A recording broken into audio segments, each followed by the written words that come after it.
waa bari waa laga yaabayahay 5 sano final xariir waxaan leeyahay waa bari Madiina lama haysto waan idinku soo tuurnay waa leedama haysto Madiina hadaad ka geed ka qaadaan warkan wuxuu ka daraa isniinta marka imaanayo jimcaha finalka la ciyaaraya maqlaya finalka jimcaha la ciyaaraya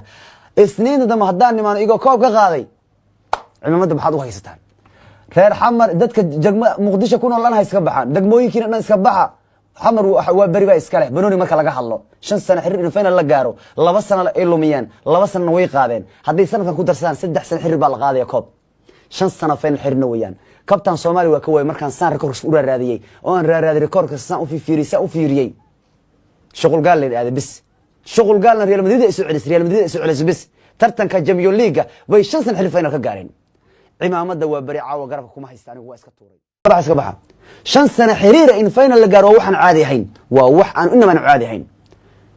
war finalki yaa tagay waa bari yaa tagay waa bari war yaa tagay waa bari war hadda yaa tagay waa bari imanihi kartu waa bari baa tagay sanadkaana istil haddana way tageen 5 sano waa final la jooga Brazil Soomaaliya Brazil kala ma laha micnaa kamal daari ugu tag waliba fanaana jaalaha haday wata koonu jaalabay ku ciyaaraan maqaar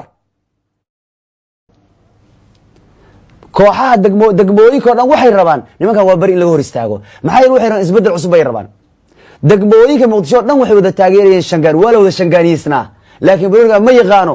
Shangaani waa dadkan wala wada taageersay maanta waa bari laga soo horjeeda ay maanta banooni wax ma yaqaano banoonigan nacalaabug waa kamal daariyan la ari nacalaabug waa ma garanayo cidaan waa bari waaye waa laga soo horjeeda banooni maanta ku sax ma garanayo istil meesha wada taageeray loo ku dhuftay ciyaartoyga horada uu tuuray haduu la waa la soo way soo bixi lahayn Shangaani waa la qabtay micnaa kadib waa laga bireeyay final bay joogaan